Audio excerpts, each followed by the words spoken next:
Hi. Yeah, thank you very much for having me. I hope you've been having a good workshop. I've been hearing great things from Shovik about the cohort that we are teaching. So I think we've got quite a lot of time today. So what I decided to do is to kind of do a brief presentation of my work and my approach, but I would really also like to hear from everybody who's attending and hear more about your projects and, kind of maybe take the conversation to a place where we can actually discuss how design or how you might be deploying design or thinking about deploying design in your own work. What kind of approaches are you using? Because I think, I heard from Shovik that quite a few of you have active projects. And so I feel like the best way to ensure that you get, the most out of this would be if we kind of discuss. So I know you all have your cameras off at the moment, which is all right. But after this, hopefully we can kind of open it up, have a chat and, discuss your work. And of course, please feel free to ask me any questions about my work. So I'll just kick off. So I should give you maybe a bit of a background as to my own kind of, I guess, how I came to the digital humanities. I actually my background is I have a PhD in English literature and a very kind of traditional, kind of classical kind of background in that my PhD was on Byron. It was a feminist critique. It was very kind of quite mainstream literary studies. So it's been kind of interesting to me, kind of, the trajectory that my kind of career and life has taken. I think Shovik may have spoken to you about the video game that I'd worked on in 2012 with Quicksand, and I think he may have shared the article that we'd written about it. And I think that was actually a point at which I realized that I was very interested in design and how design kind of might enrich the way we think about the digital. I think it's interesting that in the digital humanities itself as a discipline, there's still not as much conversation as I would have hoped there would be by now about the role that design plays in the digital humanities. And I think there's still a lot of kind of work to be done between the spaces of DH and design. Having said that, just because there isn't kind of explicitly kind of named work in the field, it doesn't mean that it doesn't exist. I think it's more a question of kind of how we position our practice in DH and the role that design plays, and it might not be kind of overtly kind of explicit, but it's something that I think is kind of almost kind of second nature to the kind of way that we think about design. Think about digital humanities. So I think to kick off, I think we are all aware that digital humanities, at least in India, has it's still relatively new. I think some of the I'm very sorry. There's quite a loud hawker behind me, so I hope that's not interfering with the sound.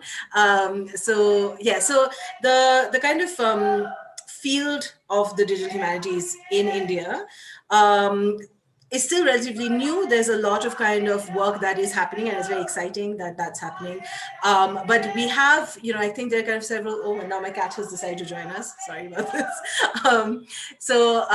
It's kind of been a kind of space to explore different kinds of ways at looking at the digital humanities. So I think, if we were to kind of imagine in what ways we can explore digital humanities.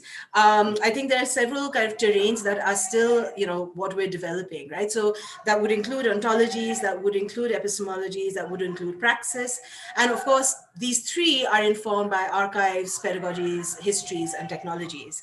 I think it's very important to say that, the way that digital humanities has been practiced in the West or in the global North is, very distinct from what we practice here, and there's a number of reasons for that. I think the kind of the legend of the founding legend about the beginnings of the digital humanities in the West, which is very much kind of shaped by the mythology of, or the kind of the myth around a mythos around Roberto Busa, and that kind of story where, he went to IBM and, kind of said that he wanted to work with them, and then created the first kind of, computational humanities project.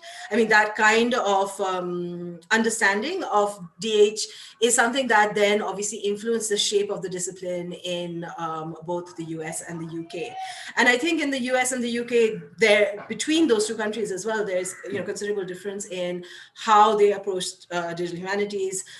In the US, it went very much in a kind of in a literature department, space, very much kind of used for things like text encoding, whereas in Britain, a lot of the work seems to be more kind of focused on, cultural heritage and the relationship of, the GLAM sector, which is galleries, libraries, archives, and museums, with the digital humanities. I would say that in the UK, for example, it's only kind of in the last, say, 5 to 7 years that digital humanities has kind of, I think, expanded in its kind of, in the kind of breadth of, or the terrain that is covered in the UK. And so obviously coming to India, it's a very, very different kind of, origin story, if you like.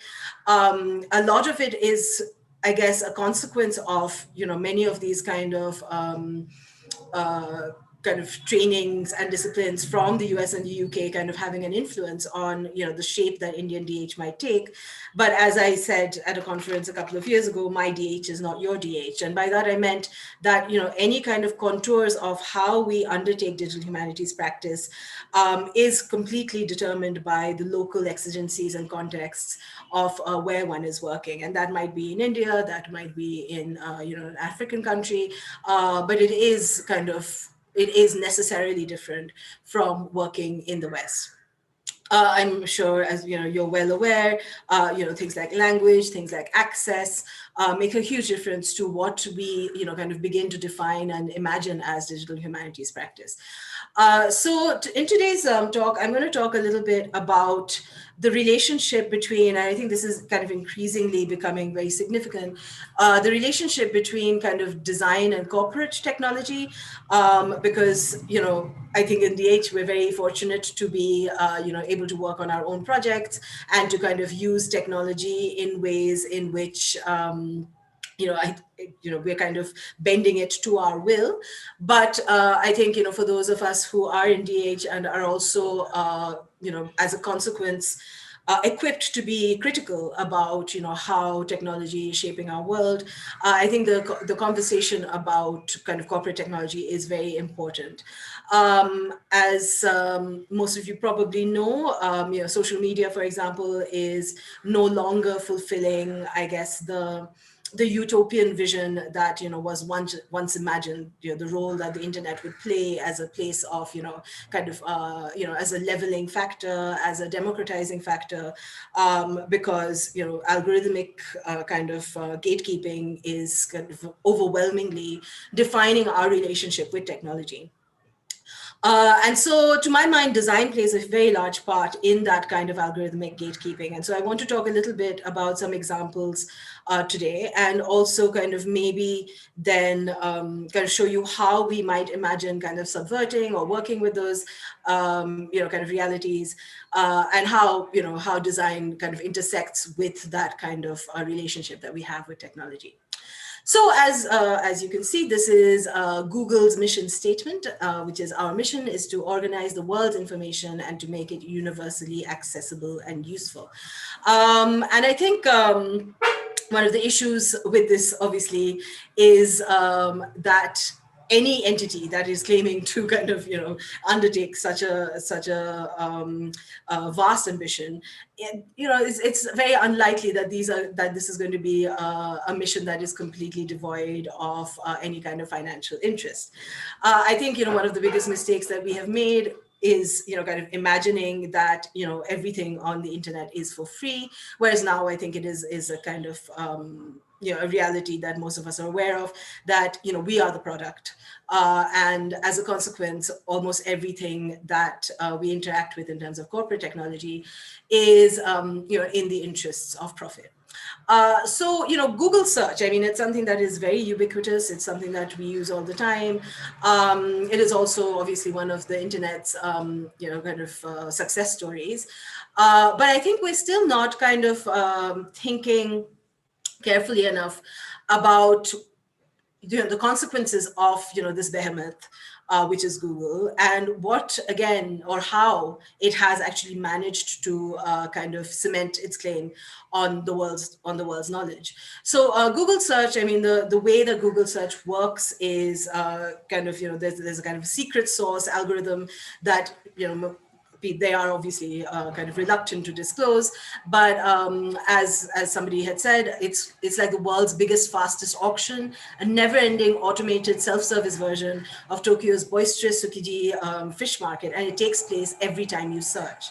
So the speed with which these kind of calculations are made is kind of therefore kind of not even kind of visible to the naked eye, so to speak. So but this is happening every time somebody uses the search engine, and it is a way, of course, to kind of maximize Google's profit, as well as increasingly its stranglehold on the world's data.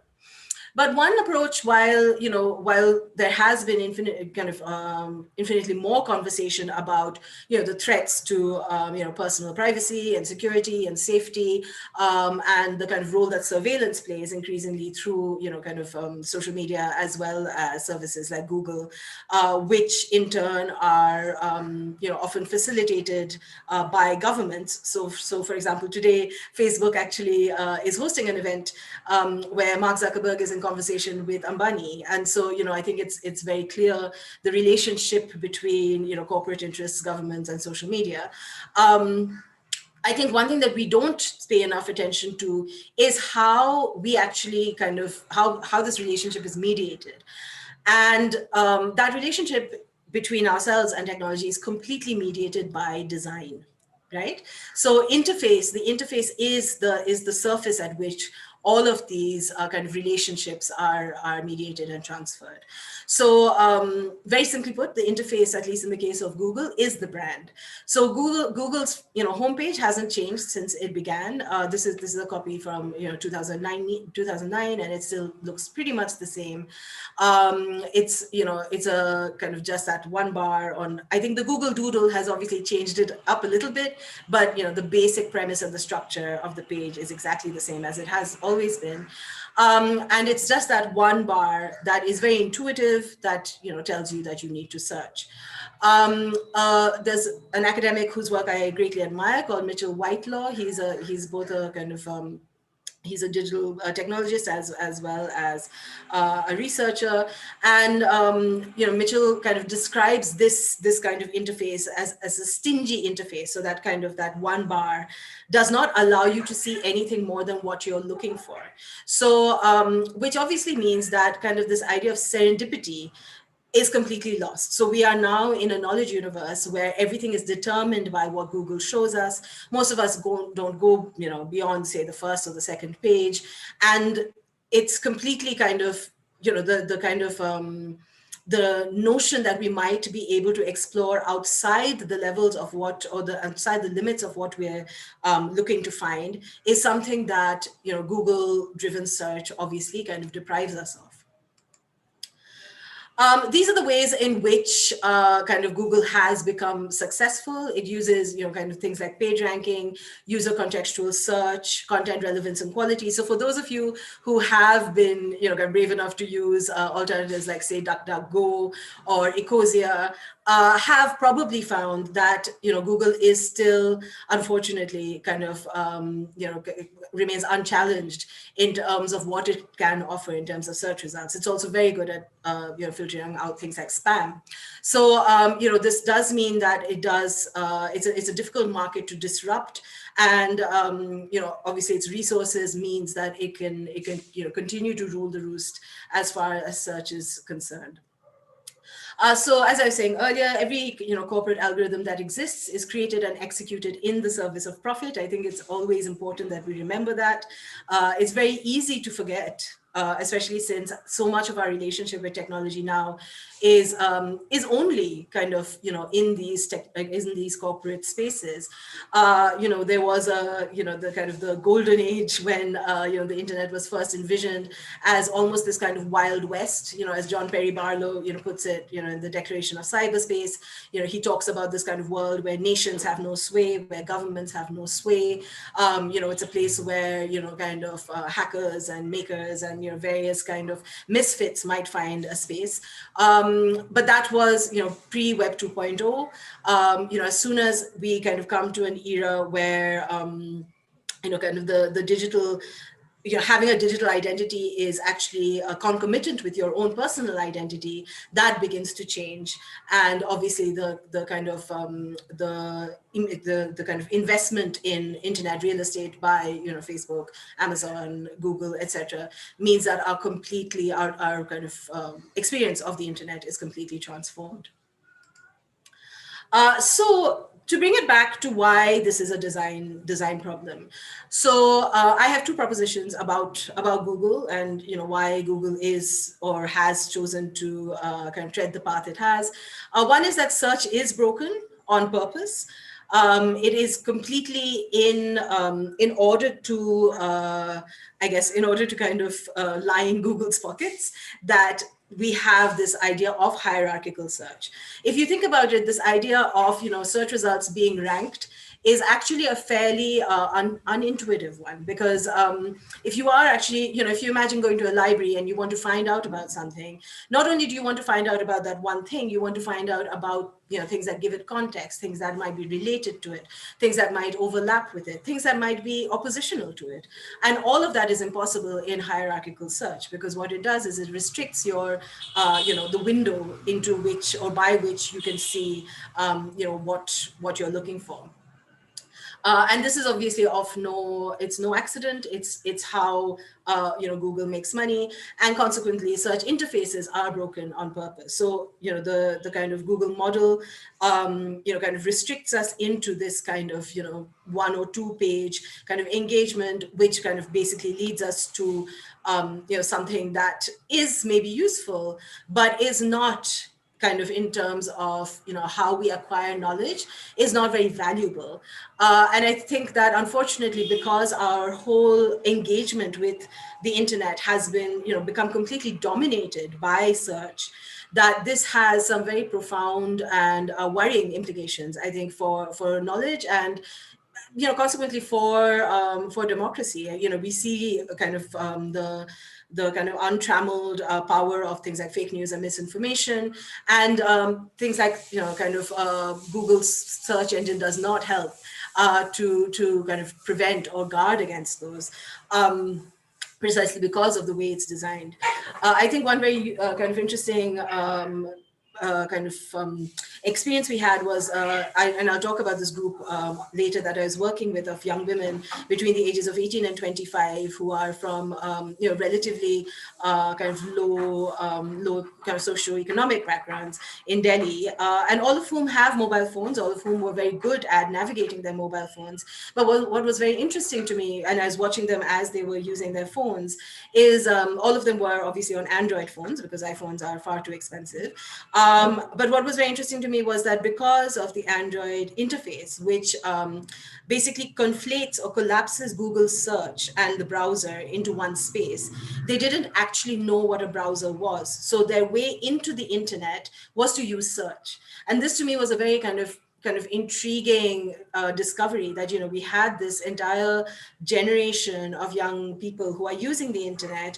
In India, we call them now like the next billion users. These are emergent users who are just coming online through mobile phones, but they don't know what a browser is. So therefore, this experience of moving from one site to another, that kind of rabbit hole that sometimes we fall into when we do that, that is impossible, because what their experience of the phone is doing is completely funneling them through the walled garden of Google. And this has incredibly kind of dangerous implications when you imagine kind of, who owns knowledge in this country, who can afford to advertise in this country. I think, a few years ago when we had the controversy about Facebook and free basics, just to, for those of you who might not know, basically Facebook was kind of creating its own walled garden where it was saying that it would allow, I think it was 50 websites for free for people to access for free through the Facebook portal. And obviously this would mean that Facebook would legislate which sites were going to be accessed and which were not. And so these are the kind of dangerous implications that this kind of stranglehold might have. So I think a lot of my work has been trying to kind of think about how to think differently about design in order to kind of challenge this kind of very restrictive way of kind of engaging with knowledge through technology. And it is crucially a design problem. And I think that what I find interesting is that in all the conversations that we have about these issues, design is actually not one that is discussed in too much detail. I'm imagining most of you, given your interests, have probably seen the recent Netflix documentary, The Social Dilemma.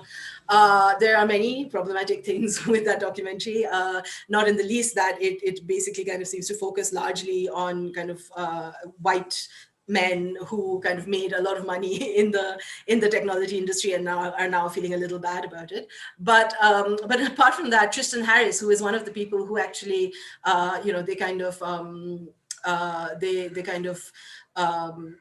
make the central figure, the central hero of the documentary. He started something called the Center for Humane Tech.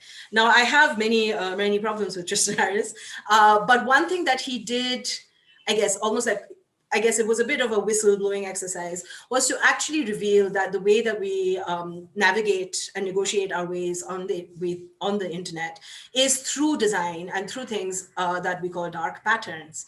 So these are basically nudges that are put into place by designers in order to create a certain kind of behavior. This does not always have to be even an explicitly dark pattern. It can be something more overt, like the Facebook, thumbs up icon, so just, I mean, the like button has completely reshaped the way we relate to each other and the way that we relate to technology. But at the end of the day, it is a design feature. But we don't seem to kind of think through these problems, kind of in, through a design lens. And that is kind of what I'm kind of urging us to do when we're doing this kind of critique. I noticed that there are quite a lot of questions. I will answer them once I'm done, but thank you very much. And please keep them coming. So yes, so as I've been saying, there are always a lot of conversations about technology and interoperability and all these important things, but almost nobody talks about the interface. And this was something that was said by Peter Kraker. You can look up his work. He kind of spearheaded this. Unfortunately, not as successful as one would have hoped, but he's still trying very hard. This kind of project called Don't Leave It to Google. And what they were doing was suggesting a different kind of interface, which he kind of explicates through his concept called open knowledge maps. And what basically open knowledge maps do is that they are kind of rhizomatic search interfaces rather than this hierarchical search interface that I've been talking about, which obviously allows for a lot more serendipity, a lot more context, and therefore is a kind of more valuable experience in knowledge gathering than Google has kind of designed our experience to be. So I think, kind of takeaways, the design of knowledge infrastructures on our devices and of the web are built to discriminate and perpetuate structural inequalities. And I cannot emphasize this enough. I've been saying this for a very long time, and it's also really great to see some fantastic scholars out there who have been kind of talking about this at length for a while now. Safiya Noble, who wrote Algorithms of Oppression, which you may have come across in your work. She was one of the first people to kind of really, again, challenge the Google algorithm in what it represents as knowledge. So, she kind of came across this and started thinking thinking of this as a problem when she was Googling Black women or Black girls, and she found, overwhelmingly Google image search results would show kind of sexualized images of Black women, and that was basically the kind of the predominant kind of visual trend for that kind of search result. While kind of on this side of the pond, I think for me what was very interesting is that when I came back to India in 2015, I was searching for feminism in India. And again, very similarly to Safia Noble's experience, I found that what was represented visually as feminism in India was very, upper caste / Savarna. It was very kind of urban. It was, the representation of women online who are doing feminist work was overwhelmingly of a certain kind of demographic. And as most of us are now well aware, most of Indian feminism is kind of built on the backs of Dalit women, who have done so much to further the cause of feminism, and they were almost invisible when I was searching for feminism in India. And I think what becomes rapidly clear is that the inequalities that exist offline are completely replicated online. So this idea of this, again, this techno-utopian kind of space where all knowledge has equal status is a complete myth. And it's the algorithm that works in kind of in cohorts or in cahoots with design in order to kind of ensure that this remains kind of algorithmic gatekeeping rather than kind of any kind of liberation, so to speak. So this is a brilliant kind of diagram. I know it's very small here, but I will urge you to go away and look it up and read. There's an accompanying essay with this as well by Kate Crawford called The Anatomy of AI. And basically, I know it's hard to see here, but I'll just explain. Basically what this, it's an exploded view of the business of technology, if you like. And there on this side, I know it's very hard to see, but take my word for it, and you can go away and look at it later in detail because it's a large diagram. On this side, you have the list kind of starts with the children who are gathering minerals for our devices. So who are like, in terms, who are the kind of the most kind of disenfranchised kind of citizens of our earth, right? They are exploited, they are young, they are cheap labor, and they are what are allowing this world to function because the minerals they mine are what goes into our phones. And this ends up all the way up here with Jeff Bezos, one of the wealthiest men in the world. This particular anatomy of AI system, the AI system here that is being looked at is Amazon's Alexa. And there are many kind of ways in which Alexa is the technological artifact that it is. The kind of the whole kind of industry of voice recognition, for example, which has required obviously years of research, which also when it came to India, for example, had to be completely transformed and thought from the ground up because of things like accent, things of, again, context, things of language, and the many kind of myriad pieces that go into making this one technological artifact that, somebody might be using. So what I want to kind of demonstrate through this is that this is an infrastructure, right? And it is these digital infrastructures that we interact with at the surface, at the interface. So if you kind of imagine you've got this interface and you've got this gigantic neoliberal infrastructure kind of below that's holding up that interface. And I think that is something that, I think it's quite difficult to actually kind of hold within our minds because it's quite it's very vast, right? Like there's just a number of factors and variables and exigencies and geopolitical causations that bring us to this surface, right? That brings us to this Zoom screen, for example. So I think this is something that I feel is always something that I need to be alert to, because it is in the design of the interface that I can reflect that infrastructure. How can we actually work against these infrastructures through interface, through design, is something that I'm really interested in thinking about deeper. So I quite like this quotation, because I think, design is, if you don't work, in the design space, I think design often gets reduced to, graphic design. I think now increasingly because of digital products, UI and UX design, but design, I mean, it's a much vaster field than that. Like, so we have things like service design and systems design. So the anatomy of AI diagram actually, I think, is a very good example of systems design. It's kind of looking at myriad systems and their relationships and how they have cause and effect on each other. So I quite like this quotation because it kind of encapsulates my approach, I guess. So design is only of any interest if it is derived from tensions, polarities, contradictions, in other words, the opposite of a center. And I think this is very useful and interesting to me, because I used to teach in a design institution. So, when I realized that I quite enjoyed using design as a tool to think through the world and think through knowledge, I decided to leave English literature and digital humanities in the literary space and move to a design school. So I used to teach at the Shrishti Institute for Art, Design and Technology, where I headed the digital humanities program. And I feel like that experience really kind of rounded out my approach to the digital humanities. And one major reason for this was that we realized that many of our students, and I was teaching at postgraduate level, many of our students who came to us to get a master's degree were coming to us because they wanted to use design in service of the technology industry. So I live in Bangalore. We have all the big technology corporations represented here. All of them wanted to go on to that next job at Google or Microsoft or Facebook, you name it.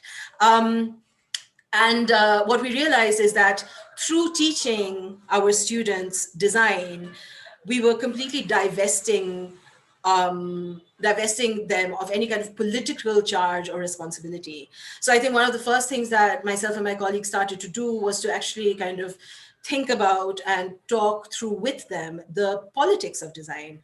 What does it mean to make one design decision over another, and what implications does that have for not only the user, but for culture, for technology, for democracy, and all of these are completely intertwined. And we realize that design, as it has been taught in India thus far, has actually been very flattened and very kind of hollowed out of that political charge.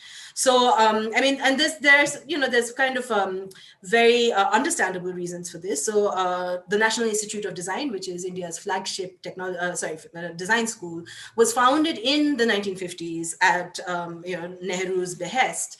And the people that he brought in to write the founding document for NID were Charles and Ray Eames. And I mentioned this in the essay that Shouvik, I think, has shared with you. And obviously the Eames report then kind of sets the template for design in this country, which is a necessarily quite kind of colonial model, one that draws very strongly on things like the Bauhaus and the Ulm School, all of which are very kind of alien from our own context, our own worlds. So I think design has been for a while now in great need of kind of rehabilitation, and for it to be used to actually explore these tensions and polarities rather than continually reinforce the status quo. So I think what I'm interested in seeing is how can design, when used in the service of technology, can challenge the status quo rather than constantly kind of reinforce and rehearse it, which is why I think increasingly my work is kind of moving in that direction. So this is a quotation taken from a French document around the relationship between kind of design and technology and citizenship. And I really love this because I think it really encapsulates for me why this is so important. So the interface is described as, quote, the first object of mediation between the law, rights, and individuals. And I think the reason why this is really significant for me right here, right now, is that one of the kind of the most universal uses of technology right now in this country is in the service of governance. So we have everything, starting from, say, Aadhaar to, anything under the kind of Digital India banner, so to speak, all of which is predicated on the use of technology and access to technology, which means that all our instruments of governance are mediated through the interface.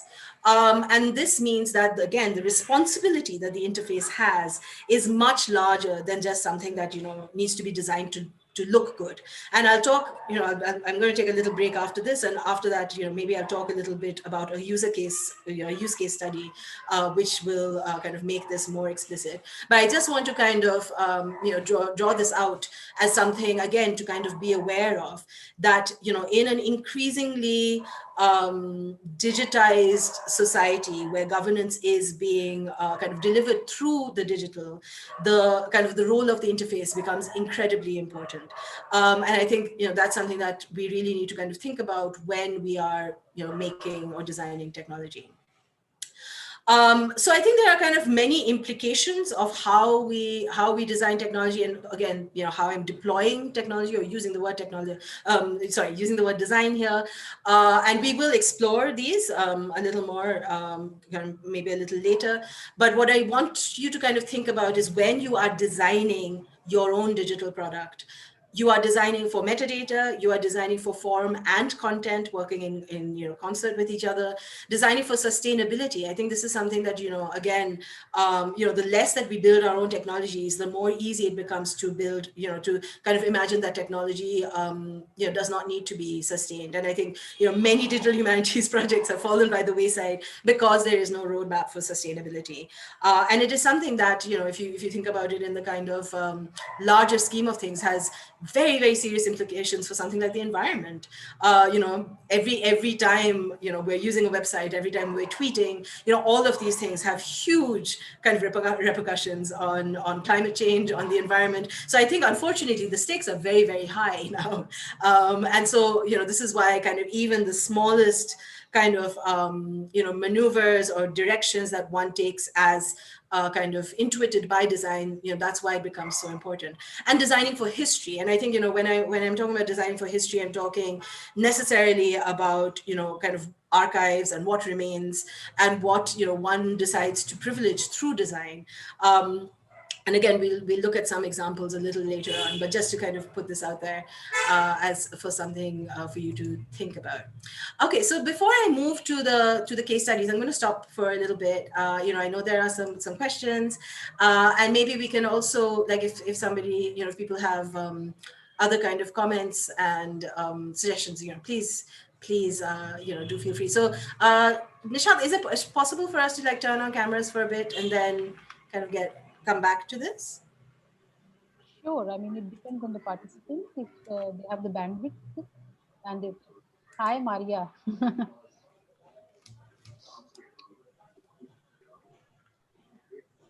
Lovely, lovely to see you, Maria. Padmini, she's Maria Sabina. Hi, hi. She's a scholar of American literature. Right. Mhm. So yeah, so I'll quickly, I'll start off by just addressing some of the questions. Okay, so Nishat has asked, there used to be many search engines when we began using internet in the 90s, but slowly they all went out of the picture. Do you think this was due to design issues?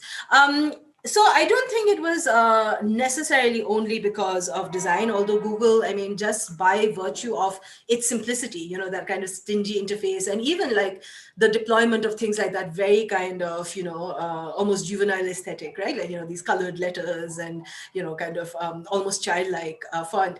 I think it definitely made people feel like it was comfortable and easy to use. And I think, this is at a point where technology still felt very threatening and inaccessible to many people.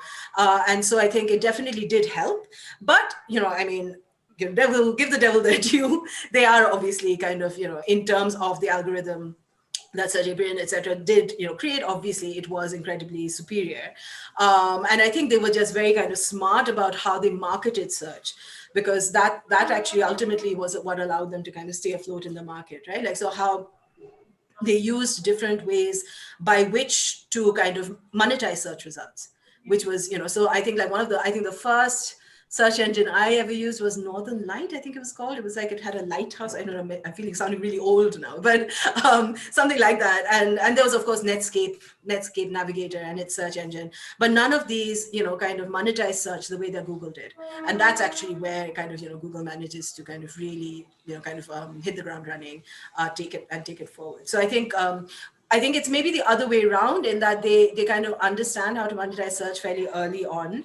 And then kind of, and ensure that design means that people keep coming back to them for ease of use. So for example, that I'm feeling lucky button, which no one ever uses, but it's still there, and it's a design feature, right? Like, because it was to kind of, again, add, serendipity and kind of, maybe, a sense of fun to the experience of search, right? And I think it's quite funny that it's still there, but yeah. So it's a kind of, it's just I think some smart design decisions on their part. Okay, Rohan says, I think it's a sweet experience offered by Google that keeps users tied to its ecosystem: Google Chrome, Google Search, Gmail Drive, and so many more. Yes and no. I mean, I think this is a bit of a chicken and egg thing. I think Google only managed to kind of, because the Google Suite is actually a fairly, again, showing my age here, but is a fairly kind of recent development in relative terms. So yes, I mean, I think obviously that's what has kept people tied to it. But that doesn't, I mean, I still don't see people using alternative search engines. And there's no reason to not do that, because, if you are, there's no relationship between what you search and, whether you're using Gmail or not. So I think these are, two slightly kind of different, or maybe slightly, they're cognate points, but I don't think it's necessarily, I'm talking here very much about search and kind of the role that design plays in search. And I'll show another example just after this, which again hopefully will demonstrate kind of why I'm kind of preoccupied with how search is designed. I mean, I completely agree that Google is offers I guess a very rich user experience because of integration, but I think search and why search works the way it does is not necessarily completely kind of tied to that. Okay, right. So any questions, clarifications? I've said a lot about, okay. You talk about designing a metadata schema. Okay, yeah, so we can definitely talk about the metadata schema in a little bit. That's actually kind of the second part of this conversation. So I'm happy to do that. Comment on how we are required to spend money while we are online, and increasingly tailored to buy more and more stuff. Both digital and physical internet services are becoming cheaper, but we are required to pay instead for content. Yeah, so exactly. I mean, that yeah, that's a very good point. I think that is one of the issues, that the monopoly that Google has.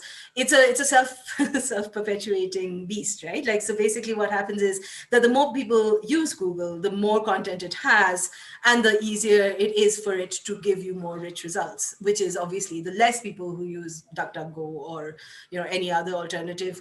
That's and it will keep perpetuating that. So I'm not sure whether the it's not even any kind of solution. I don't know, who could challenge Google. In our small ways, we could maybe use it less, but I don't think it's going to make any difference whatsoever. I think the reason why I'm interested in flagging this up, and hopefully that will become explicit when I show the examples and the use cases, is when we build digital products, or when we build digital artifacts, how we might think about designing them that might be different from the kind of logic that Google has forced us into. So, maybe while we can't, kind of as consumers completely escape this kind of nexus, how can we as digital humanists maybe make a difference in the way that we create digital products or digital artifacts? So yes, and I mean, I think also, as you very correctly say, the freemium model is something that has really, has really kind of become quite egregious, right? Like, this idea that you you use something imagining that it's free, and then after some point of usage it asks you for money. And this is, and I mean, this was also inevitable because it's not it's like, giving away things for free is not a great business model. And unfortunately, I think it comes very much from the space of games, actually. I mean, video games have mastered the freemium the freemium model. And I think many other kind of corporations have followed suit. I think one interesting kind of, I guess, outcome is that, and at least looking at the Indian scenario, I think so when the Geo movement happened, which meant that it became much, much cheaper to purchase data. That obviously meant that people had more access to streaming services. And I've noticed that streaming services in this country, say Spotify or Hangama or all of these, unlike say the UK or the US, are very good at offering kind of granular payment systems, right? Like, so you can just, if you're having a party at home for 2 hours, you can pay 99 rupees to Spotify for just that, right? So they've really kind of broken it down to the kind of lowest common denominator, so that they don't lose users, because I guess the way that people, the economics of people using the internet here are quite different from the West, and so they've realized that, because I think very smartly what they realized was what the market that they're capturing is actually the market who used to buy music on storage devices, right? Like so kind of you used to exchange via Bluetooth, or used to USB stick, which was like a huge kind of way of exchanging music and movies and all of that. So they're basically disrupting that market, and they've realized that because they're disrupting that market, they have to service that market similarly. So it's a very different kind of model than what it might be in the West. But it is interesting also to me, like how paid services is becoming more and more part of the internet kind of And ecosystem they will than not it was. and YouTube, for example, will not even tell you to buy a subscription. It will just keep showing you ads, and you just have to buy Exactly. your time. You are paying for Yeah, your own exactly. time to avoid Yeah. those 15 seconds of advertisement. So it's not like they are taking any money. You are just buying your own time. So it Yeah. seems like a fair agreement also. You are paying money to Yeah. save time, which is like a very a good thing to do. Yeah, so exactly, so the yeah, you're paying, I like that, actually. You're paying to earn back your own time, which is a really, yeah, it's quite a paradoxical situation. Most of DH in India is still focused on social media analysis of video games, but very literature has been done in the area of literature and even culture. I don't know whether I agree with this. I actually feel like there's a, I mean, obviously, so Jadavpur, I guess, like I think of Jadavpur as the, I guess the first institution that did DH really in India, right? Because you had, oh, what's it called? CSDS, Sarai. But CSDS and Sarai's kind of approach was more kind of STS and more, kind of technology and the city, that kind of thing. But as digital humanities, I think Jadavpur was the first, the School of Cultural Text and Records. And obviously they did Vichitra, which was a huge kind of undertaking. And I think, yeah, a lot of the work that I feel comes out of the School of Cultural Text and Records is in that space. I think, we're still young in terms of, how long has digital humanities been here? Like, I mean, I don't know whether Shovik shared this with you, but now, Dharti, which is now the, Digital Humanities Association that we're all part of, I did a kind of baby version of that in 2014, and there were like literally three people: myself, Shovik, and Vinayak Dasgupta. So, like I think the digital humanities moment has also taken a while to kind of embed itself. And I'm sure the more, just even things like more courses, right? Like just having like workshops like this, and like IIT having their own digital humanities PhD and masters. You've got Nirmala's crew. So I think the more that it gets normalized into mainstream, I think there will be more crossover. I mean, one interesting thing though is, personally speaking, I actually feel like the the overemphasis actually on literary studies, say in the US and digital humanities, I don't know whether it's necessarily desirable here. I think it could be, but I don't think that model necessarily needs to work for us, right? Like, so something like text and coding, I don't know, is that useful for Hindi poetry or Bangla poetry? Do we want to? I think it becomes almost like, what is the kind of kind of epistemological ideology behind that kind of analysis, right? Like, do we want to, do a close reading using text encoding? So I think there's also been, speaking as somebody who at one point was a literary scholar, I think there's also been a shift in the way that we think about literary studies as well, right? So we've moved quite a way away from, say, the close reading, kind of thing, which, to say the distant reading thing that, Franco Moretti kind of brings into the space. So I think, one major reason why I think there isn't that much work, and this is what I flagged up at the very beginning, is that we don't have archives. So if we had, and say Maya and myself have been talking about this for ages, like if there was, say a quite comprehensive little magazine archive of all Indian languages, you can do analysis on that. We actually don't have enough corpus. I think that's also the problem.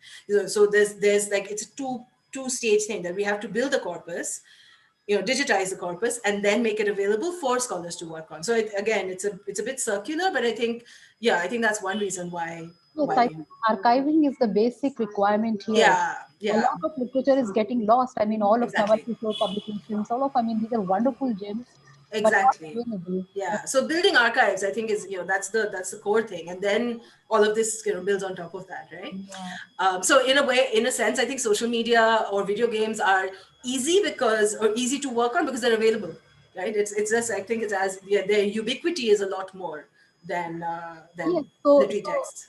so digital humanists at the front, they should, I think, advertise it and perhaps fight for it, or Yeah. create an environment where we are, inspired to digitize. Absolutely, yeah. No, I think we need to see a lot more mass digitization projects. I think, I think it's interesting that, there was Bichitra, and then there was, so myself and Obijit Jadapur, we're working on the 2 Centuries of Indian Print project.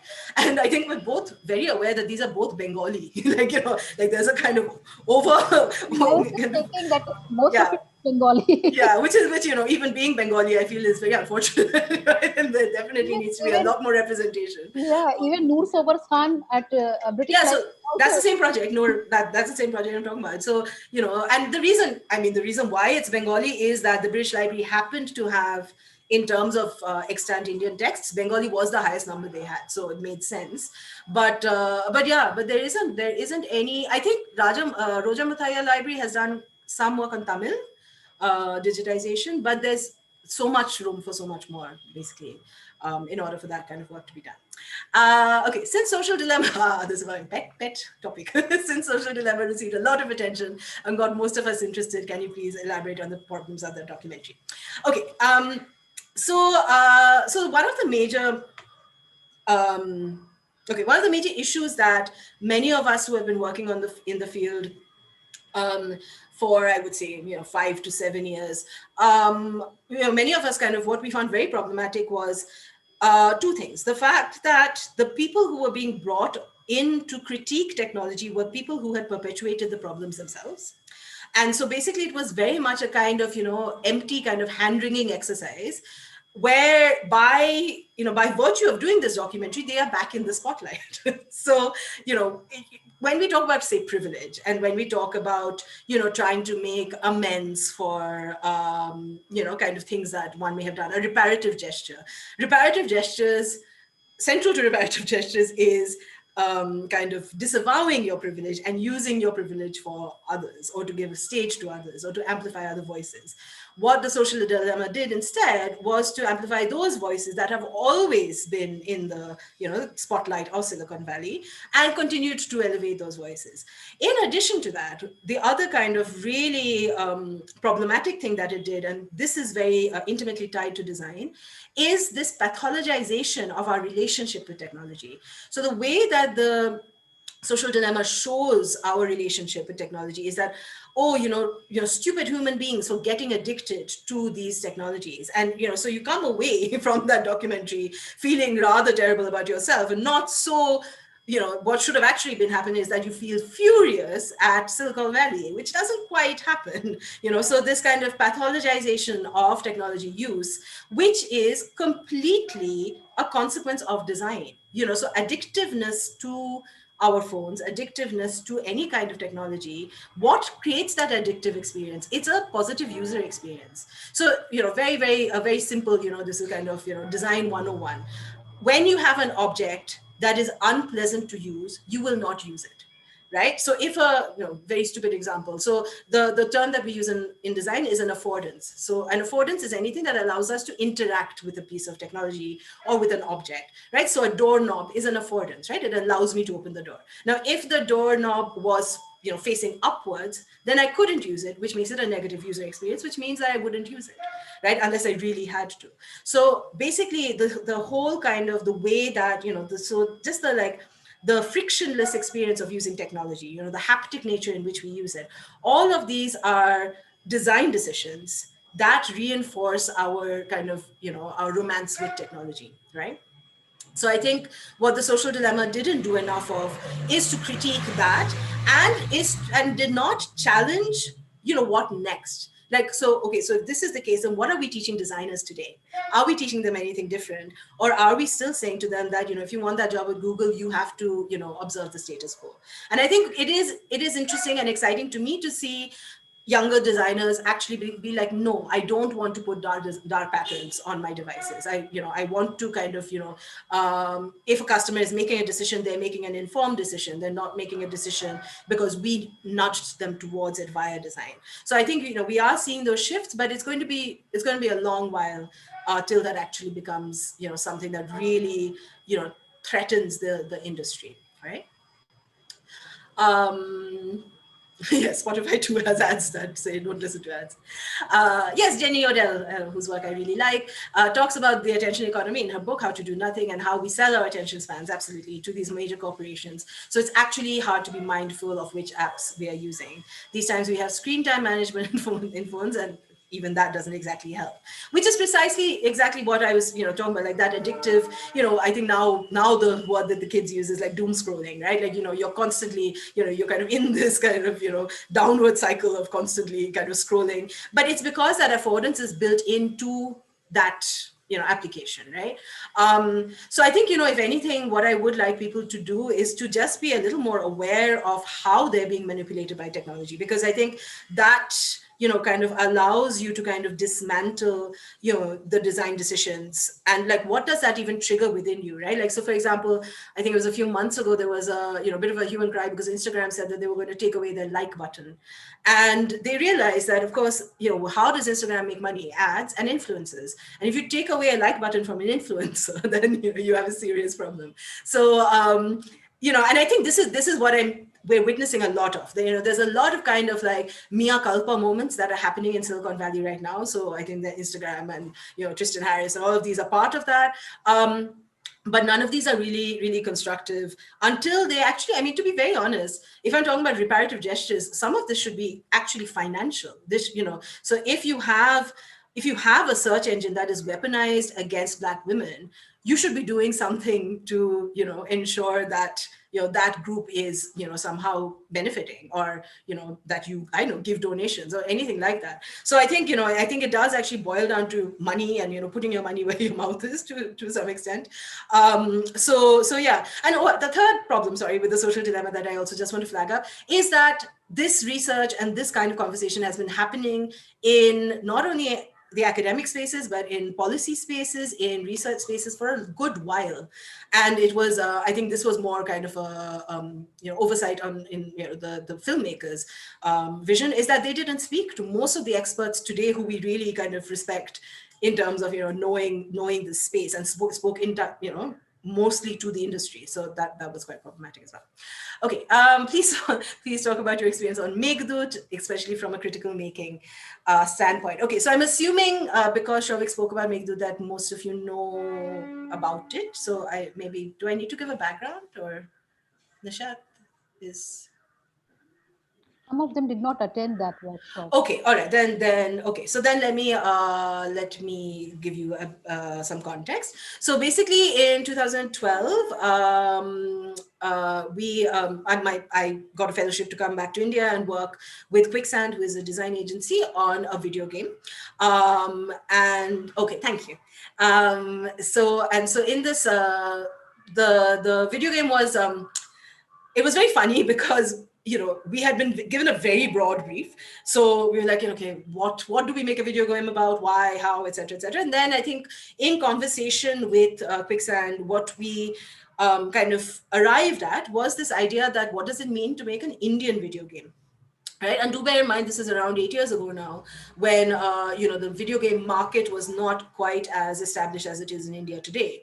So at that point, most people were playing games that they had ripped from CD or had got from kind of pirated or torrented. Things like Steam, etc., were not kind of well established. So there was no kind of legitimate marketplace for games at that point in India. So basically, whatever games people were playing were obviously from other countries. I mean, 2012, 2013, that time was actually a bit of a golden era for Indian games, in that there were some independent video game designers who started making games, but they were obviously at a very kind of miniature level, because these were indie game makers, who were like 1-2 people. Obviously, they were not making games, kind of the scale or magnitude or something like EA or Ubisoft. So these were all very boutique, very small games. They got a lot of attention on the international stage because they were, first of all, they were very clever in terms of gameplay, and they were also independent games coming out of India, and that was very, very new. So I think what Shovik and I actually found interesting, because this was also a research project that we were doing, was that while a lot of work for video games is outsourced to India, so a lot of the kind of animation and graphics work is outsourced to EA, for example, in India, creative and original work from India in the space of video games was still very limited. And so I think, again, with Quicksand, that was a decision that we took, like, how do we make something that was interesting and exciting, from the Indian kind of space. So I think we were kind of informed, or I was informed by kind of, a couple of different perspectives. One was this idea of, kind of pirate modernity, which is what Ravi Sundaram talks about, in this kind of, India is a country that has kind of, the modern has kind of imposed itself onto an ancient template, and still very much these realities are still very kind of entwined in our temporalities. So I think in the essay I did make a point that Jussi Parekka, when he talks about media archaeology, media archaeology, or that perspective or that approach, is only possible when you have a stratification of old technology and new. But in a country like India, where all kinds of technologies coexist, you've got say in Calcutta, where I come from, you've got letterpress still being used, or letterpress like machines still being used, and kind of state of the art technology, both coexisting in the same temporal space. So I think that for us was very interesting, and that was something that we really wanted to represent in the game. We wanted to kind of also think about how, again, if we were to distinguish between Indian literature, and of course Indian literature itself is multifaceted and very kind of variegated, but even does Indian literature kind of in opposition to, say, a Western canon, one of the biggest differences was the fact that Indian literature is kind of a large proportion of it is oral, right? It's an oral tradition, or it's through dance, or it's through music. So it's not only codified in text, and that was something that we kind of wanted to play with. So this idea of critical making. And critical making, I think, most of you are probably aware of this, but critical making is, kind of one, I guess, approach to digital humanities praxis, where you actually kind of make objects in order to demonstrate an argument. And I felt like the video game gave us that space to think through what it meant to, create a decolonial artifact, a decolonial digital technological artifact, right? So I guess our kind of understanding of both the video game industry and the market, and those kind of geopolitical relationships and economic relationships that created the video game industry was one kind of perspective. Another was that so many people who were playing video games in this country were playing video games in which their own country was not represented, which we kind of really felt was really odd, that how that like what is it like to constantly play in a terrain that is not your own, or in a terrain that is your own but is completely misinterpreted by I know an American game designer. So I think I'm sure Shovik may have told you the kind of excerpts from certain video games which are set in India, but obviously are historically incredibly inaccurate. So that was the second thing that we were grappling with, that, what does it mean to kind of decolonize the space of, the game space? What does it mean for it to look like Delhi today? And what impact would that have on, gameplay and narrative and people's interests? So I think in terms of a critical making experiment, and the last thing that I will mention is that the other fun thing was that for reasons that were slightly like not particularly obvious to us, we were given a developer who used the Kinect. The Kinect, for those of you who don't know, it's a kind of a infrared device that you can use for games, where you can use the body as controller. So you know how you have the Wii where you use the wand. With the Kinect, the entire body can be made into a controller. So if I do a gesture, it will move, objects in the game space. So the developer we had was a Kinect developer. So we thought that this was a really good example to also explore how storytelling is done through different mediums in India culturally, right? Like, so you've got your sutradhar, you've got people, you've got dance. So all of these could be kind of somehow you kind of used to demonstrate, I guess, for want of a better word, the kind of breadth of what it means to share and transmit narrative in India. So so I don't know whether that completely answers your question, Rohan, but that was kind of a lot of our thinking behind the explorations for Meghdut. Okay. How are we doing for time? Okay, so it's 4 o'clock. So shall we have like a 10-minute break and then come back to it, because I'm sure everyone's a bit kind of need to go get the tea coffee. Yeah. So maybe 4:15. Okay, we can keep the meeting on, and I think we all Sure. can come back. Okay. Yeah. Okay. Yeah.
Okay, I wasn't sure whether people were back, so I just kind of thought I'd turn on my video to, Yeah. yeah. I hope everyone is back and we can resume the session. Okay, great. Okay, so I'm just gonna share my screen again, just to kind of walk you through some use cases, as I said. Just give me one sec.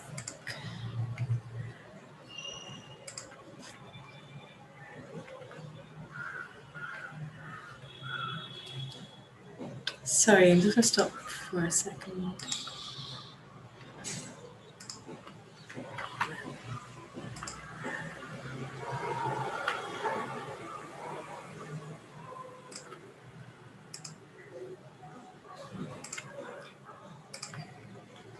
Right, can everyone see that?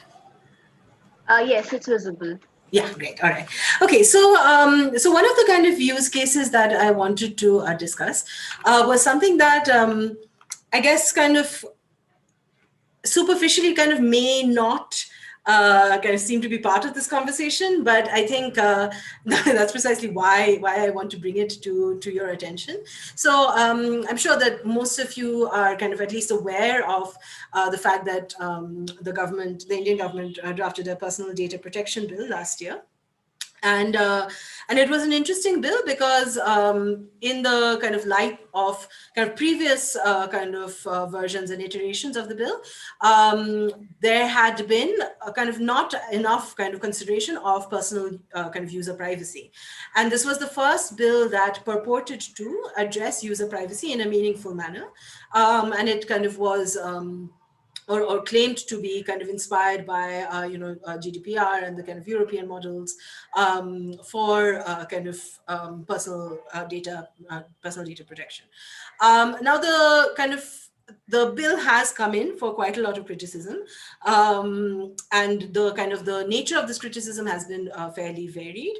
One of the biggest critiques of the bill is that even though kind of it does make claims to protecting user privacy, the way that privacy is kind of designed, or those clauses are designed, is that it does not actually protect you from the government. So if the government wishes to kind of have access to personal data, the government actually permits itself to a lot of your personal data through the bill, which means that obviously the bill is not as comprehensive as one would kind of hope it would be. But my kind of critique of the bill was actually again on the grounds of design, and I'm obviously not going to read this out, but I do kind of want to just kind of flag up why and how it actually can be, how this critique can be on the grounds of design. So I'll just kind of move you to the kind of relevant section.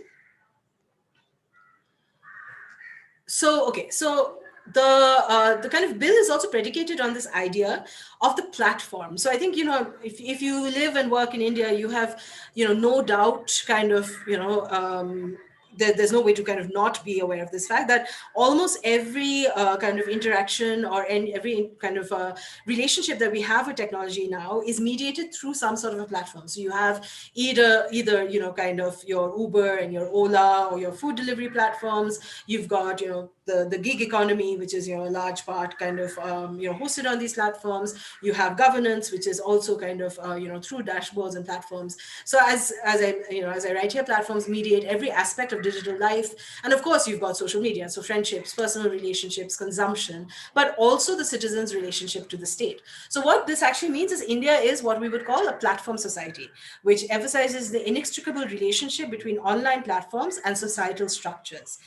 What is very interesting about this statement is that what Van Dijk says is platforms do not reflect the social, they produce the social structures that we live in. So I think a really good way to think about this is, say food delivery and, kind of the relationship between the gig economy and the food delivery worker, say in a time like COVID, where, they were classified as essential services. But the way that gig economy workers have been treated during the pandemic by say Swiggy or any kind of employer, which has been quite exploitative, it just goes to show that those relations are formed by the kind of the platform itself and its relationship to social structures, right? So the reason why this is significant to this particular conversation is that the control that a user has over their rights according to the bill is to be mediated through a platform. So basically what the government has said is that it's not that you can't know where your data is going. It's not that you can't manage your own data. So the data protection bill actually puts into place these two entities called, so there's a content manager where basically you can, a consent manager where you can actually go into a database and see who has access to your data and then kind of pull back or claw back that data if you choose not to share your data with those organizations or those corporations.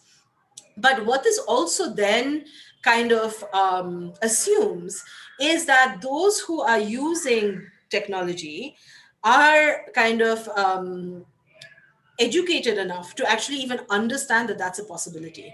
So, and I've kind of described it here. What currently legislates user privacy are two tactical feints which are now well rehearsed by platforms, both by government and corporate platforms.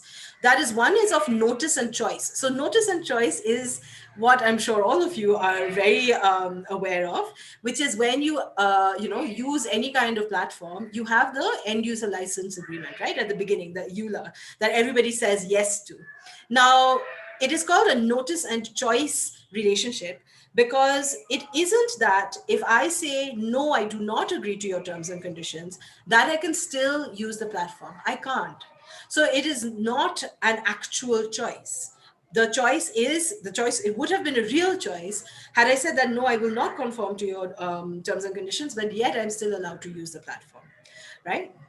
And there have been kind of explorations into how platforms can actually create different levels of kind of access. So so for example, in an ideal world, a platform can say to you, okay, so this is the lowest kind of denominator at which you need to agree to our terms and conditions. So you might be all right with that. So you might be like, okay, every time I use this platform, I am sending data, but I do not consent to you saving that data.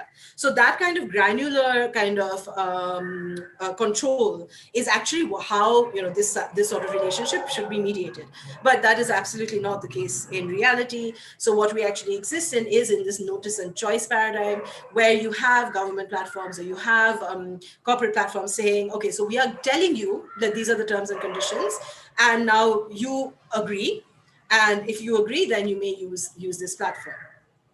So that's one kind of way in which we think about user privacy, or are forced to think about user privacy by the technologies that we have to use. The other is this idea of digital/privacy literacy. So, many of you may have come across this debate, which, kind of comes up every now and again, especially when we have conversations about Aadhaar, that, I have, or now actually also, around triangulated databases that allow the government to kind of know more about us. Many people will say that, oh, I have nothing to hide, so why do I need privacy? Which is, it's a very kind of commonly rehearsed kind of argument, but it's not a meaningful argument at all. But many people believe that they don't need to have a right to privacy, and so this kind of means that platforms, be them government or be them corporations, have a kind of very, they've kind of been given a kind of free hand to kind of allow themselves to use a data, because most people have this kind of laissez-faire kind of attitude towards privacy. And so what has now happened is that there is now this kind of what we call responsibilization, or kind of a regime of responsibilization, which then puts the onus on the user. So basically what even this bill is actually saying is that if you want to, kind of get your data back from a corporation, you have to do the hard work of going into that consent manager, finding out what data is held by them, and then clawing it back. Now, if you think about like the majority of users, the term that I used early on in the talk, the next billion users, as we call emergent users, these are people who are disenfranchised by poverty, by illiteracy. The fact that they should have to kind of constantly look over their own shoulders to protect their own data from their own government is a kind of it's a gross, as I say, it's a gross desertion of care. And the reason that this is even possible is through design. Right. So basically, if you kind of, for example, when you encounter that end user license agreement, one reason why people don't read it is because it's so long. It's designed in a way that, people will not be, kind of willing to engage with it. And they're like, okay, I'll just tick the box and it'll be fine. But these are all, again, these are design decisions. It can be made to be simpler. It can be made to be kind of more kind of explicit in what it's promising and what it's not promising. But it is not meaningful transparency at this point. So what actually happens is that this is a kind of it's a kind of a poison chalice, if you like. So on one hand, this bill is saying that here we are protecting user privacy, but the kind of unsaid clause is that we are protecting user privacy if you can be bothered enough to safeguard your own privacy, right? Which is a kind of a very unreasonable kind of demand to make in a country where most people are, fairly kind of low literates. Digital literacy is still at a premium.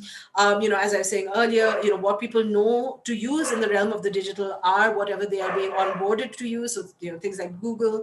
So these kinds of kind of going the extra mile in terms of protecting oneself is something that is, fairly kind of difficult for an average user to do.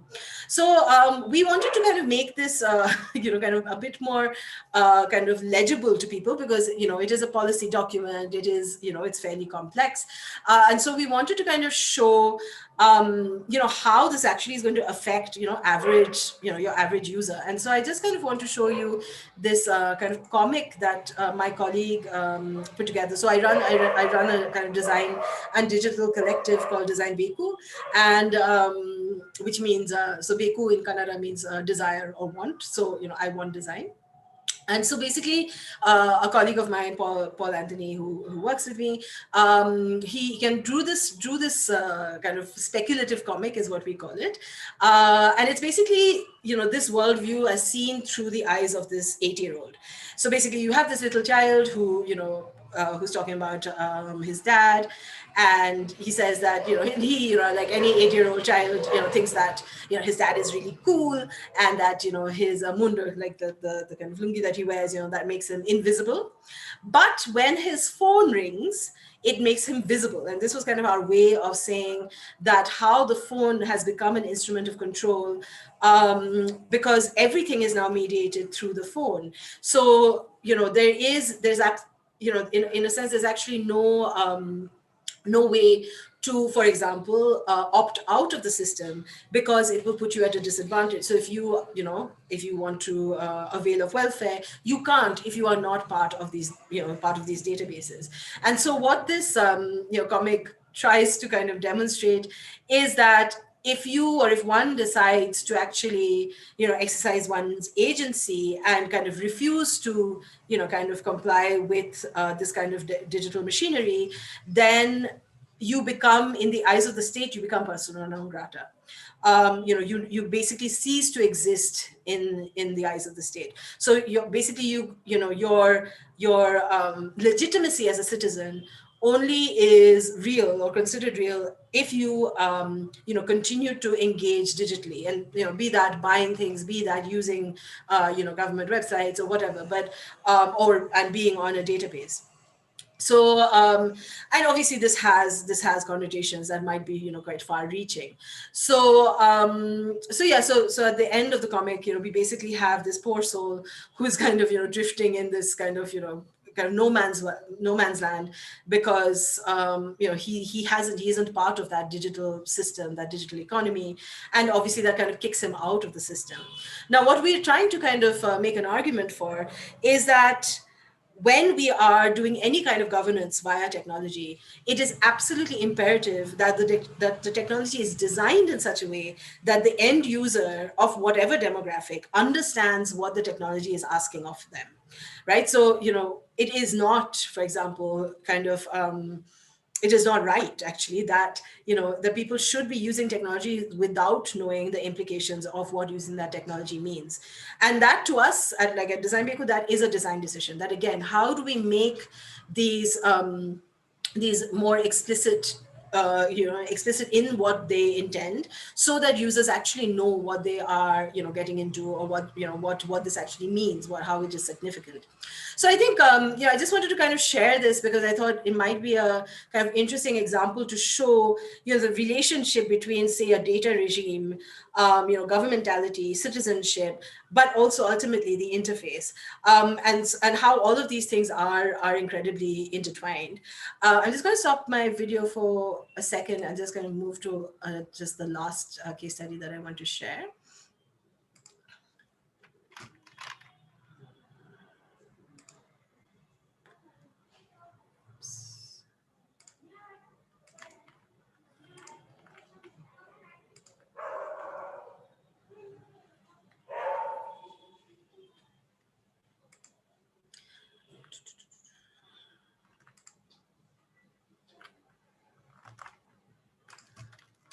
So I don't know whether this has been discussed already, but has there been a conversation about the Google Cultural Institute? I have discussed it in some of my work, so I'm not sure whether this has... No, okay, great. Okay, so yeah, so this is another example, and this, I think, is where kind of hopefully this will become kind of the kind of relevance of this to you and your future digital humanities projects will hopefully become clear. So I like using this as an example to show, and again, unfortunately, Google is the culprit in this, but I can't, this is the way they are, so I can't really help it. So the Google Cultural Institute, I mean, it's to me, it's a very fascinating project, because again, much in the way, as I said early on in the presentation, much in the way that Google kind of expressed this ambition to, digitize the world's knowledge and make it available to everybody. The Google Cultural Institute has a very similar kind of impulse, right? And that impulse is basically to kind of digitize cultural heritage, from the world over. So I was, I was actually kind of browsing GCI a couple of years ago, and I came across this this project. So I think Google Cultural Institute, kind of does these kind of projects that focus on certain themes. Can everyone see my screen? Yes. Yeah. Okay, great. Yeah. So they had this kind of project called Women in India, which, as it says, from pioneers to the past to innovators to the present, meet the women who have changed Indian culture forever. Now, I have to say, even at the very kind of outset, I do have considerable issues with this very flattening of Indian women. I mean, first of all, this being an incredibly vast country, it's kind of, I know it sits a little oddly with me, but even if that, even if one wasn't to kind of take too much of a kind of objection to that. The one thing that I did find very problematic about the website was the way in which it presented content. And so this was where, this kind of fell down for me. So when I said, in my last in the last section of this talk, when I said, design for metadata, design for sustainability, design for history, I find that this particular project and the way that it deals with the objects in its collection is completely the opposite of that. So what they have done, and it's a very odd kind of approach really, is that they have just kind of vacuumed up kind of holdings from various cultural institutions in India. And it's interesting because I actually spoke to some of the people whose content is actually hosted on the on the website. So Zuban, for example, they put their content on the website, and I asked them, why would you go with Google? What was your kind of reasons for this? And they said, well, it's a very expensive thing and a very labor-intensive thing to digitize our corpus. So we thought, Google is doing it for us, so why not give it to them? But what ultimately kind of, the outcome of this is that the items in those collections are treated with not very much, with not a lot of care. And, just to give you an example, the way that this collection is curated is that you have very disparate kinds of objects, which are kind of sitting cheek and jowl with each other, which have no relationship to each other. You could argue that, yes, okay, this is a serendipitous experience, but it also kind of does a serious disservice to the objects that are in this collection. What is it that would, I don't know, motivate somebody to look at an object within this collection if they didn't know anything about the object? So say, for example, this person who I actually don't actually know who it is. Right. So she is a computer scientist, and this is a photograph of her and she's at the Indian Academy of Sciences. So I guess, she is a significant woman in India. But then you've got, next to that, you've got rock art and, temple carvings. So the kind of, what this does is, as an experience, as a user experience, it kind of does a kind of, I feel like as a user experience, it's incredibly jarring, because it doesn't really kind of give me any kind of sound sense of the items I'm looking at. Some of this is in terms of metadata, it's fairly all right, but it could be far more detailed. And the reason for this, and I think this is the most important thing to remember, is what is Google's interest in doing this? The reason for this whole exercise, not only the Women in India exercise, but the whole Google Cultural Institute exercise, is to train their machines on cultural data. That's what this is in aid of. So when that is the motivation for creating this kind of content, then the kind of care with which we think about curation, when we curate a collection for a museum or a gallery, that obviously cannot sit, that is obviously very kind of dissonant with this kind of approach, right? So I think one thing that I, kind of would urge you to do is that, many of you, I'm sure, as part of your kind of digital projects are building archives of some sort, is that, care and curatorship is, incredibly integral to this idea of creating a collection, right? So I often, when I talk about this kind of approach, I kind of, talk about, three qualities, so there's curatorship, there's stewardship, and there's custodianship. And, those are the kind of three kind of axes along which one can imagine oneself in, in relationship to a collection. And I think it becomes important, very important to, as you build archives, as you build corpus, corpora, to kind of bear in mind, who are you vis-a-vis that collection, and where is that, care being shown? So I think, again, the reason why I wanted to kind of show this is that this, again, is a design decision, this kind of way of kind of showing content, all at one glance without any kind of organizational logic. In opposition to this, Mitchell Whitelaw, whose work I mentioned earlier, he kind of works on this idea that he calls generous interfaces, which kind of deploys a very, very different approach, where he does kind of do something similar in that he allows collections to be seen not only in one certain logical progression, but the way that he presents the collections is by theme or is by metadata. So there is some kind of useful internal logic to the way that he displays collections. So I guess kind of what I'm ultimately kind of gesturing towards is that when you are actually building and putting out a digital project, it's incredibly important to kind of think about how you're designing that project, because that will embody the almost like, kind of the ideological and the kind of the underpinnings of the project, right? Like, so I think it is very difficult to, or rather inadvisable, to kind of work on a project that, say, is, kind of showcasing the literatures of, say, marginalized communities, but not having marginalized communities involved in that project, for example, or represented, kind of also kind of deciding the direction by which this collection will be displayed. So I think, that's a very kind of small point, but I think, these are the ways, or these are the small ways in which we can kind of think, kind of more about, how to kind of work more, I guess, work more kind of carefully with collections and with, kind of what we are, creating in terms of digital humanities artifacts going forward. So yeah, so I'll just stop there. I mean, I don't know whether there are any more questions, but I'm happy to take questions. But also, as I said at the outset, I would really like for people to, talk about their own projects and like any questions that they might have, as to how to kind of, think about their projects, when it comes to, design. So yeah. And challenges that you might be facing. I mean, that's what we're here for, to kind of help.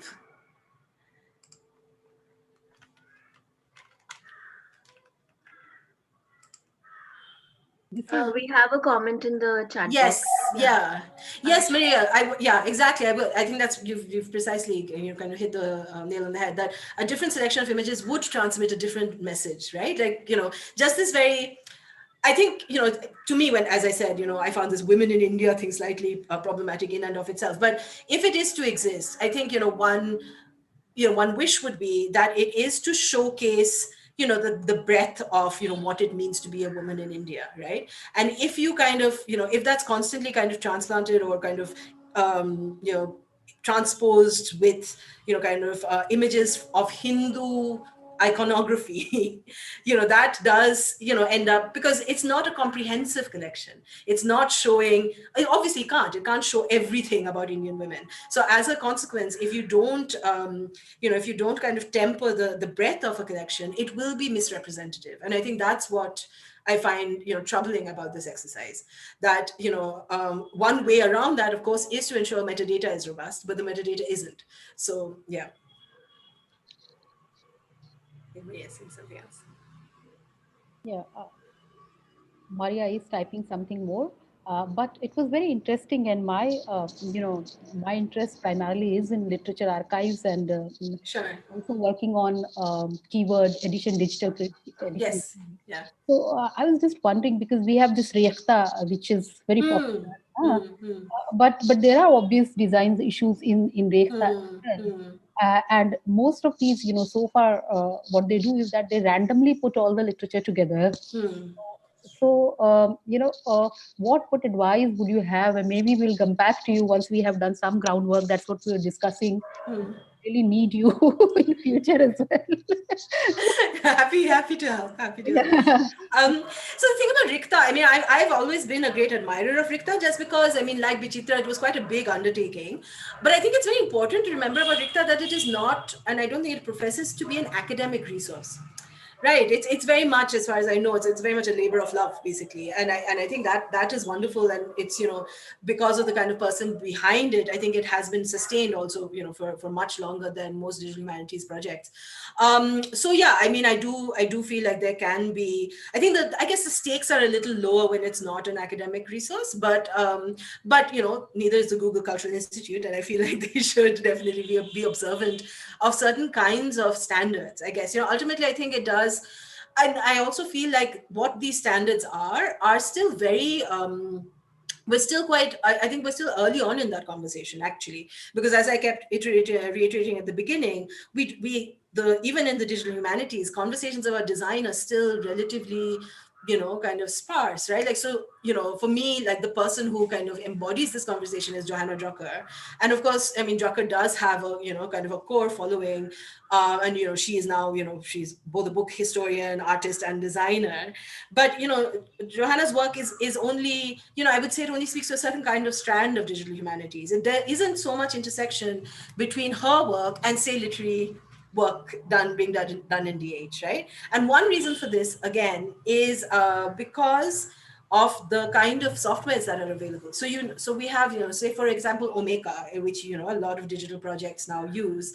Omeka does ultimately, I feel like Omeka is a great tool, but it does ultimately have only a few ways in which you can display content, right? And display kind of collections and exhibitions, right? So I think some of this is that some of this is also kind of predicated on what is available and what is easy enough to use. So you've got Omeka Scalar, which is slightly harder to use, is kind of also kind of one tool that people can use kind of well and interestingly. And I think Shovik was saying that people were asking whether one needs to know how to code. I don't think it's I actually think it's less important to know how to code, especially now, because no code is becoming very popular, and it's quite easy to find WYSIWYG kind of interfaces where you can build things quite easily. But that's why design logic becomes even more important, right? Like, so if I know kind of how to design something, or how to kind of put something out there, but I also need to know how it is to be designed so that it is perceived in the way that I want it to be perceived, right? And I think that kind of, at the moment, what creates that disconnect is a lack of design kind of know-how or kind of interest. Yeah, you have Yes. more questions, but I just had one. So maybe you can answer me and then go on. Sure, absolutely, yeah, go for it. You are working on this project that you mentioned. Could you Hmm. talk a little more about it, because I'm very interested in Which Abhijit. one? Two Centuries of Indian Print, or? Yeah. Yeah. Okay. So 2 centuries of Indian print. Basically, what happened was, as I said, the British Library has a large collection of Indian books, and they're very well preserved.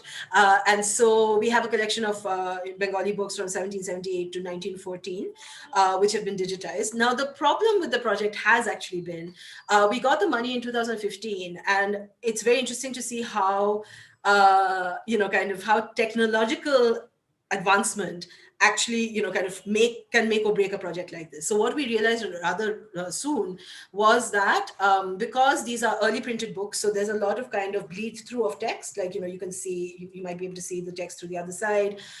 There, the fonts are kind of 19th century fonts. That digitizing these books were throwing up quite, by I guess quality assurance numbers, quite high degrees of error. So so when we were digitizing, it was something like between 5 to 10%, which is quite a lot when you're looking at a corpus of around 200,000 pages. So basically, many kinds of OCR kind of softwares were used, and ultimately I think we did have to go with Google and Tesseract, which were the most competent at doing the OCR. And now the quality is much better, but it has actually the project has taken much longer than we thought it would have, because optimal character recognition wasn't optimized as well as it could be for Indian languages. And I really feel like, I think it's kind of shocking to me, because one would have thought that that's where a lot of energy is, but it has actually taken a good amount of time for that to actually kind of come up to a level where it's efficient. So we're still very much kind of working on now the digitized content.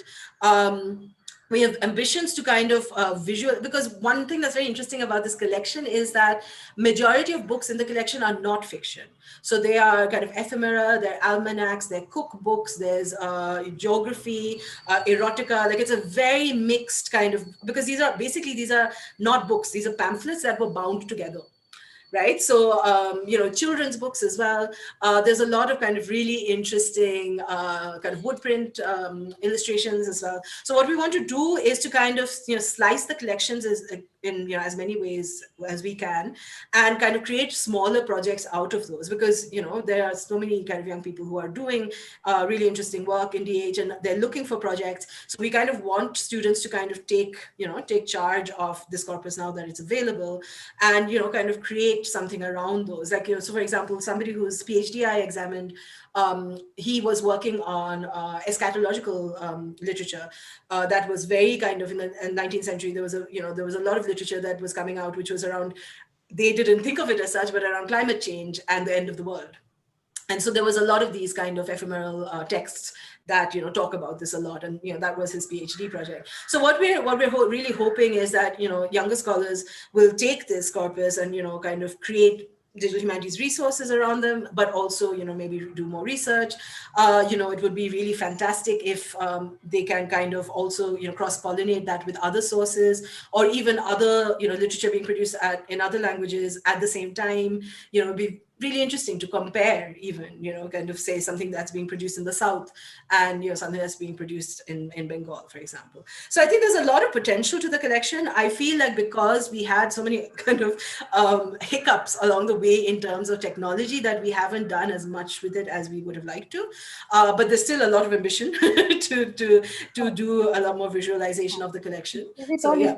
Is it all in public domain? I mean, it is, yeah. So that is the one good thing. However, this is the problem. So I actually was a resident at, I was doing a residency at the British Library last January, because of this precise problem, which is that all of the books are online, but they're very difficult to find on the British Library catalog, which is absurd. And I have to say, it has been an uphill battle trying to get them to change access. Now, it's not that it's not public domain, it's just not easily accessible. So if you know the shelf mark, you can find all of it, but it is not done in a way that is optimized. So what we have actually been trying to do, and this is I guess it's more a bureaucratic arrangement more than anything else, is to mirror the collection at Jadavpur University on their servers. And then we can use our own content management system so that people can access it through that platform rather than the British Library's own platform. But as you can understand, there's a lot to negotiate with that conversation. British Library has a lot of holdings of Urdu writing. Right.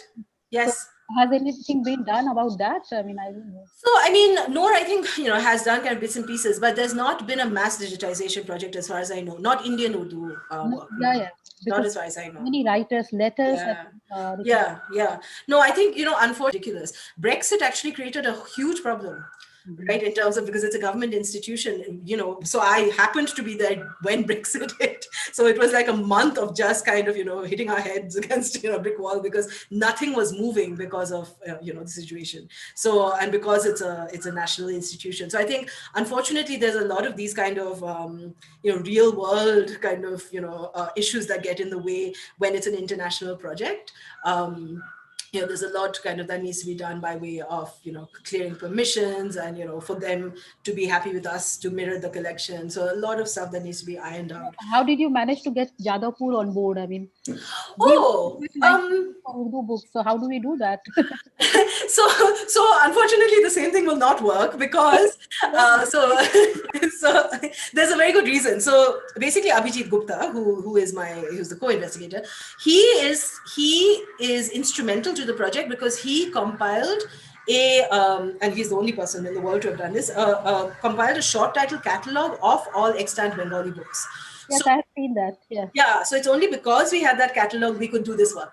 Right. So because if you don't have that, I mean, it is possible to do it, but then it just becomes an incredibly kind of baggy enterprise, because it's very difficult to there's no logic to it again, right? Like, in a way that we had this checklist and we kind of knew that, okay, these are the books that we can digitize and so on and so forth. So as you said, I think the Urdu holdings are also very kind of, there's maps, there's letters, there's, books, there's just texts. So somebody actually has to go through that and first do that sorting exercise.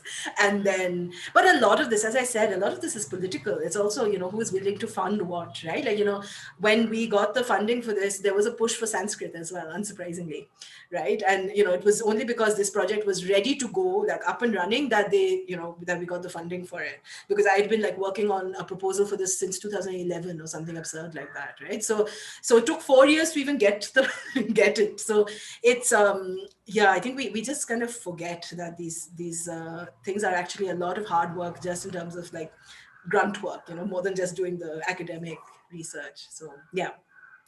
Right. Maria, yes. So I guess the stress should depend on how progressive the message is intended to be. Indian feminism is very powerful. And still traditional values that need to be approached carefully. Thank you. Thanks so much. That's very kind of you. So exactly. I can share an article that I'd written, which is precisely about this, that, Indian feminism as an epistemological site is very fraught because, it's unsurprisingly, what we know of Indian feminism, just like what I said, on the internet, is also what is kind of communicated through, Savarna English-speaking representations, right? So that's exactly why this project actually started, because I was trying to kind of complicate the idea of Indian feminism beyond, what we kind of see and hear in English, because there's so much other kind of subaltern and grassroots kind of feminisms that are not kind of included in this larger kind of rubric. So yeah, so I'd be happy to share that essay, which basically talks about that. Okay, can a metadata be designed about oral testimonies and printed literature related to trauma, especially with reference to children? Sorry, my cat is getting very hungry. What digital tools would you suggest can be used to make an archive for that purpose? Okay, so I guess can it be done? Sure. Should it be done is a bit of a tricky one. And this is kind of actually what I meant when I was talking about, kind of an ethics of care when we talk about archiving. So, something like children is it's a very difficult terrain to work in. I don't know if this is a particular project that you're talking about, Kanchi, but if it's a project where these children are now adults, then that could be very problematic. And it is definitely problematic if it is a contemporary record. I understand the need for such records. I do understand that, these testimonies are very valuable, in order to, kind of create change. But I think what the kind of, I guess, what one should consider is under what conditions are these available, right? So something that I'm a big fan of is this kind of approach called refusal studies. If you just Google refusal studies, you'll find this. So basically, refusal studies is a kind of, it's an approach that brings kind of, academics and communities together. And basically what it says is that if you as a researcher are working with a community, you must make an agreement with that community that they decide what goes into the public domain. And the reason why this is very important is that often when work is done, kind of with a subaltern community, that research might actually harm the community in some way. So it could be because, so the kind of most common example of this is actually environmental harm. So, so for example, if you're working with a community who, has groundwater reserves, and that is something that is, kind of visible to, say, Coca-Cola and large corporations, that actually kind of makes them privy to a certain kind of knowledge that they shouldn't be privy to, right? So I'm a big proponent of kind of thinking through the ethics of care, of how to do these exercises and who gets to see it. So actually going back to that original Google statement about making the world's knowledge available, I actually feel like that's quite a damaging approach also, because while I am absolutely, I used to work for Wikimedia, so definitely, while I'm absolutely a proponent of open knowledge, I do not believe that everything should be radically open for everybody to access, because it can harm certain marginalized, disenfranchised or disadvantaged communities. So yeah, so I think that's a kind of bit on whether it's advisable to do this project. I don't know whether that's what you wanted to hear, but it is absolutely possible to design such a metadata. Absolutely. I think I'm a big fan of descriptive metadata, getting people whose kind of testimonies you might be sharing, kind of understanding how they might describe what they are sharing with you. So again, speaking about the environmental space, I find this very interesting that when we talk to, say, farmers, or when we talk to even kind of communities who live off the land, say like Adivasis, they have certain kind of conceptual frameworks by which they define the world or define certain practices that don't exist in English. You don't have an equivalent of that in English, right? And I think that's why it's very important that metadata is much richer than it is today, because I think, the way that we think about metadata right now is very much to make it searchable, and to make it legible to, the internet, which is an English, a predominantly English medium. So I think, and this is something I have to say is something that I am still very much in the kind of early stages of exploring myself, that how do we do generative, multilingual, descriptive metadata, collaborative metadata, in order to ensure that, kind of cultural artifacts or cultural happenings are described, kind of in the context that they occur. Right. So yeah, so I would say that would be my kind of approach to something like this. I mean, digital tools, there's some excellent oral history digital tools. So if you just Google oral history and digital humanities, you find some of them. There's something called OHMS, which is, now let me see if I can remember what it stands for. Oral history, I can't remember the full name, but look up OHMS. It's a metadata synthesizer. So basically what it does is it allows you to kind of play interviews and tag them and annotate them. So if you've got an oral history interview going, you can kind of, with the timestamps, you can kind of put in documents, etc. And so there's quite a few of these oral history tools out there. So yeah, so you can definitely kind of look for those, and you'll find quite a bit to use. Do you think we need to get some training on how to handle and archive old books and journals before taking on such projects? Just like you mentioned that there was a logic and structure to archival work. How can we learn more in developing frameworks that are easy to access for other people as well? My work is on Urdu Digest, lovely, which is fairly wide corpus, and a lot of it, yes. So yeah, collaboration, I mean, is key. I'm very much a fan of like transnational collaborations. Of course, it's very difficult to do those.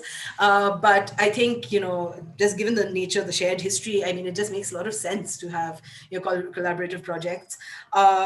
So yeah, I mean, absolutely. In terms of learning how to handle old books and materials, yes, I mean, it's definitely useful. I think one thing that is possibly more useful is actually how to read. I don't know whether this is a problem in Urdu, but it is definitely a problem in Bengali or English that, 19th century or 18th century handwriting is different from, contemporary handwriting. So you might need to have to learn how to read. I don't know whether that's the case in Urdu at all. But if you're looking at printed books and journals, chances are, if you are working with an organization like a library or a cultural institute, they will probably have all of that under control. So different organizations have different practices. Some organizations say, to use gloves, others say don't use gloves, all of this, handling of old books, most likely the organization or the cultural institution that you're working with, they will have that under control. And if there's any specifications that they need you to work under, they will let you know that. So yeah. And how can we learn more on developing frameworks that are easy for people to access as well? I think just making a collection accessible is not so hard anymore. I mean, just digitizing text, but being as descriptive about that text and giving it as much context, I think is very useful. And I think that's actually what makes it a great digital humanities project. And when I'm talking about context, it can be conditions of publishing, it can be the authorial conditions and of authorship.